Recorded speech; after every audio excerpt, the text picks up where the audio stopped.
Henry, James, and Gordon were miserable. They had been shut up for several days for being naughty and longed to be let out again. At last, the Fat Controller arrived. "I hope you are sorry," he said, "and understand that you are not so important after all.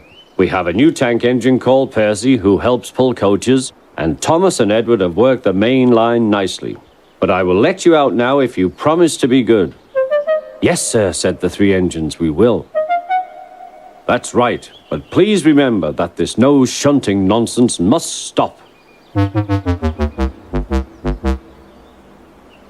He then told Percy, Edward, and Thomas that they could go and play on the branch line for a few days. And they ran off happily to find Annie and Clarabelle at the junction.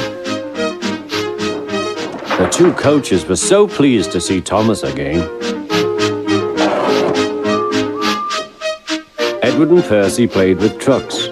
"Stop, stop, stop," screamed the trucks as they were pushed into their proper sidings.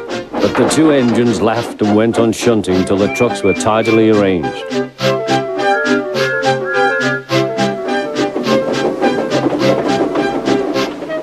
Next, Edward took some empty trucks to the quarry. Percy was left alone. He didn't mind that a bit. He liked watching trains and being cheeky to the other engines. "Hurry, hurry, hurry," he would call, and they got very cross.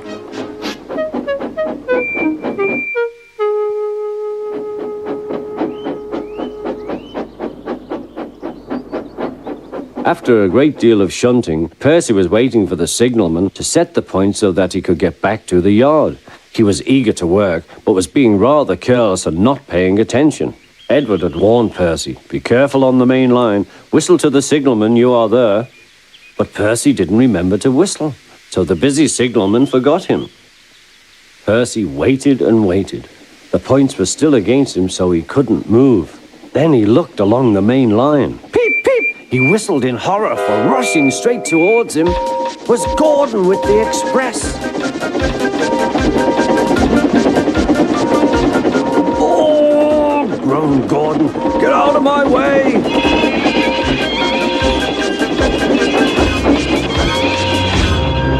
Percy opened his eyes. Gordon had stopped with Percy's buffers a few inches from his own. But Percy had begun to move. "I won't stay here. I'll run away," he puffed.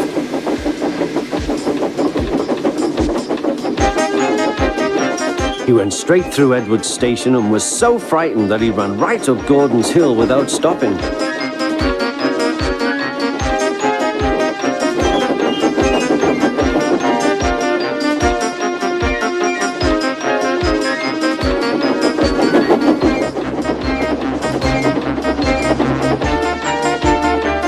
After that, he was tired, but he couldn't stop.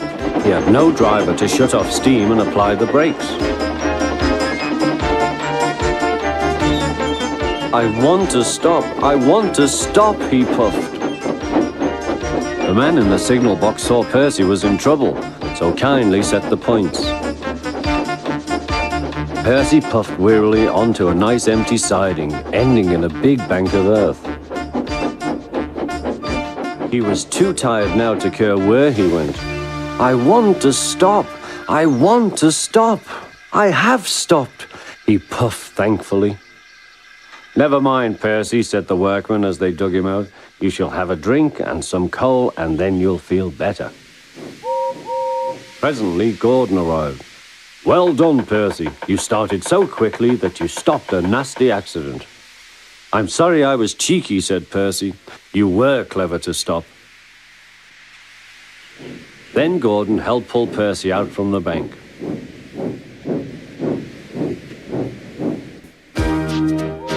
Percy is still cheeky because he is that sort of engine, but he is always most careful when he goes on the main line.